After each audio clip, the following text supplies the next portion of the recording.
success of a fighter jet can be measured by many things: its performance, its sales, its combat effectiveness, to name a few. But to demonstrate success in those areas, a jet has to be accepted into service first. Thus, it is only natural that the most unsuccessful fighter jets are the ones that never left the drawing board or went beyond the prototype stage. But to experience the ultimate opposite of success or failure, the jet has to do something extraordinary too. It has to shoot for the stars and end up in a dumpster. It has to be the most promising thing around, yet underperform spectacularly. So let's look at some of the coolest, most interesting, most promising fighter jet failures that ever existed. The order of this list is somewhat arbitrary, yet the main criteria are the ambition of the development as well as its uniqueness.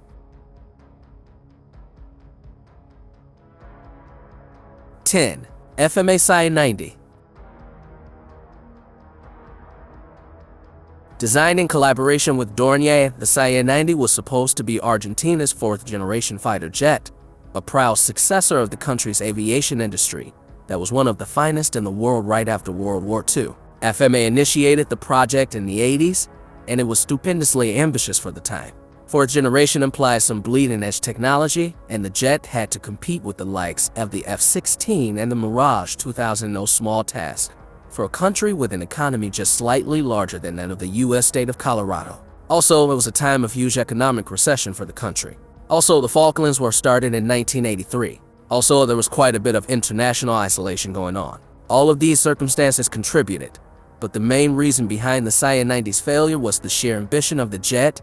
It had to be incredibly advanced to meet the requirements, which were way too ambitious for the manufacturer. In the end, not even a prototype was produced, and after a couple of decades and a lot of wasted money, the project was dropped.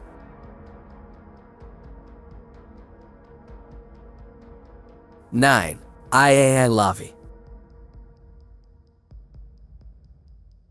It is a matter of debate whether the Lavi, Israel's very own fourth-generation fighter jet development, failed due to political circumstances or its internal flaws.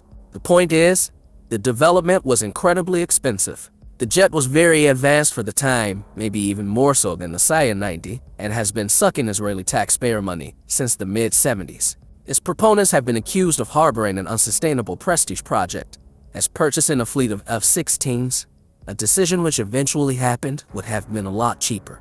There also exists a question of whether the Lavi really failed, as after the Chinese Chengdu J-10 surfaced several years later, many noted an uncanny similarity to the cancelled Israeli project. But the controversy and the alleged second life only add to the attraction of this Israeli jet, which never entered into production.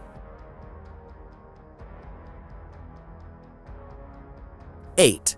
Northrop XB-79.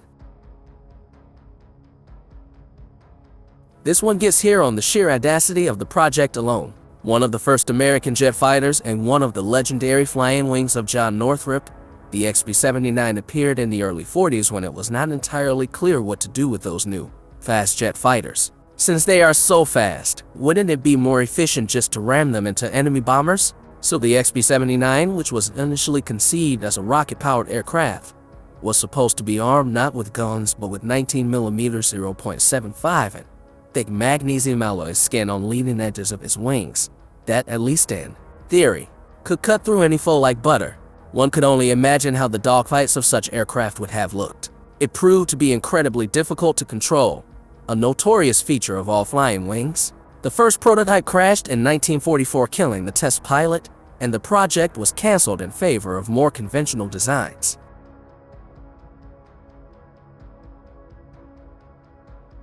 7. Heinkel He-162.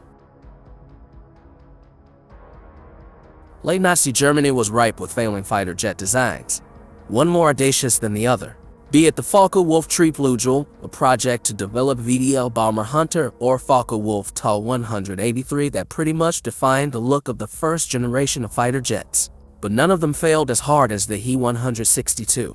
Going by numbers alone, it would be difficult to call it a failure. Over 300 were manufactured, a number not all modern fighter jets could boast about. But only around 120 have been delivered to the military, even fewer of those have been flown, and there's even a debate if any combat flights took place. It may or may not have shot down one British airplane, but the account is heavily contested as the majority of E-162s were too busy falling apart in the sky. An attempt to design a cheap and easily producible fighter jet at a time when fighter jets were still largely a thing of the future. The E-162 deserves some respect, but that ambition came at the cost of the airplane being laughably underpowered, hard to fly, unreliable, and generally bad by almost every account.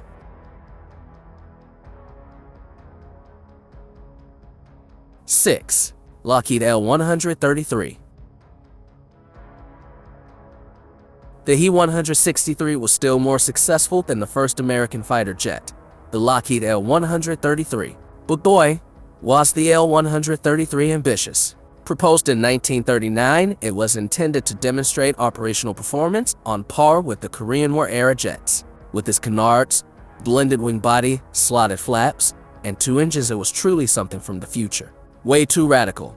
It was rejected in favor of the P-80 Shooting Star, as there was no chance the U.S. military would invest a mind-boggling amount of money into something so advanced and unproven.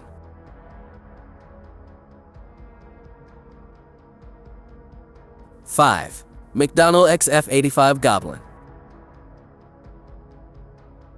The Goblin is well known in the community of aviation geeks, a fighter jet designed to be carried inside the bomb bay of a heavy bomber. It is notorious both due to its looks and the story of its failure.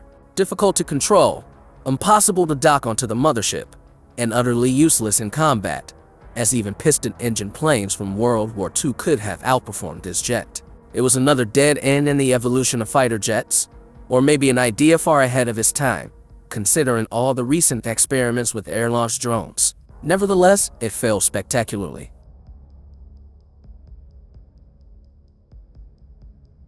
4. EW or VJ-101. As the 60s rolled in, the aircraft was getting faster and heavier, requiring longer runways. But what if it would have been possible to use all of that jet power for vertical takeoff and landing? Such an aircraft could be hidden in unprepared locations, perform surprise strikes and interceptions, and not depend on any permanent infrastructure.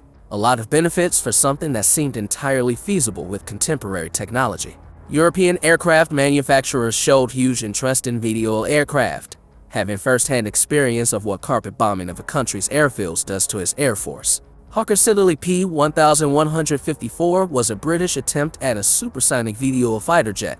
Dassault Mirage IIIV was a French one, and there were more. But none of them were as promising or reached as advanced a stage as the West German EW or VJ-101.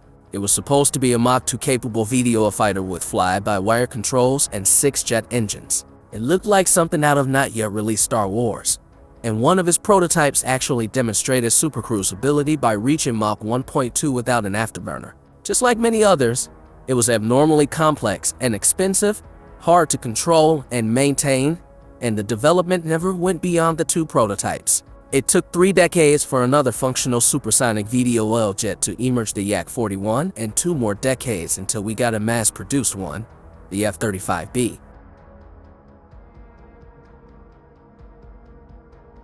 3. Sukhoi Su-47 Berkut.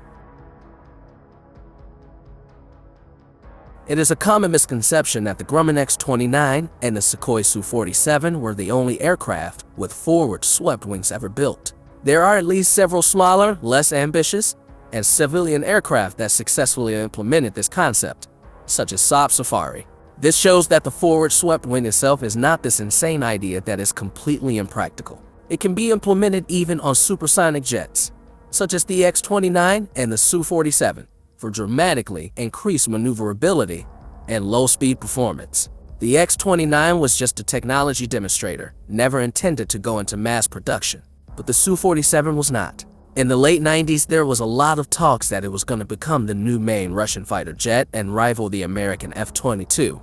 And even though no contracts were signed, the sole Berkut that took to the skies in 1997 was a prototype, not a technology demonstrator. It proved to have impressive performance, but a lot of problems too. The composite wings that could withstand supersonic flights and high-G maneuvers were incredibly expensive, hard to make, rather brittle, and not particularly reliable. Mass-producing the jet was inconceivable due to those reasons, and the country got back to conventional designs, relegating the Su-47 to the roles of a technology testbed and an airshow darling. 2. Leduc 022.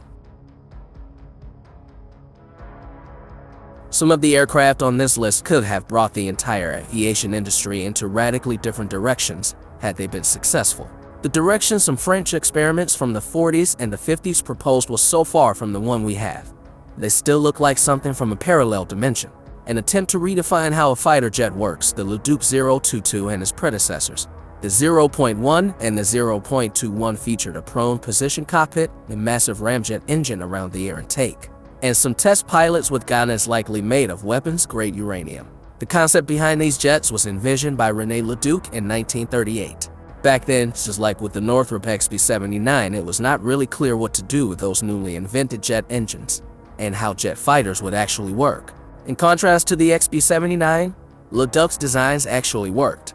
They flew, 7 prototypes were built in total, and the French military showed a lot of interest in the supersonic, missile-armed 022. Nevertheless, the design was way too radical, too expensive, and the ramjet engine was somewhat prone to catch fire. The project was canceled in favor of the Mirage, leaving us to wonder what would happen had it not failed. 1. Lockheed YF-12. Everybody knows the famous SR-72 Blackbird, the famous paradigm-shifting, physics-defying, fuel-leaking Mach 3 spy plane, but not many know that it was actually based on a fighter jet. The FY-12 was developed from slightly earlier A-12, both of them vastly overshadowed by the subsequent development of the airframe, the SR-71. 3 prototypes of the interceptor variant were built, all capable of sustained flight of over Mach 3, a speed at which the second fastest fighter jet, the MiG-25, would begin devouring its own engines. The YF-12 was simply another level of a fighter jet. It would have been the ultimate interceptor capable of catching up to any prey and running away from any danger save for maybe a ballistic missile. The program got canceled largely because the Soviets switched to those missiles as their favorite Armageddon delivery option.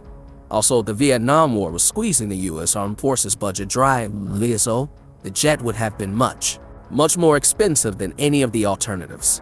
The U.S. would still go on designing and wielding supersonic interceptors, but nothing with the ambition and capabilities of the YF-12. It did what it was designed to do, and has never been matched at that. So, the YF-12 is the ultimately failed fighter jet.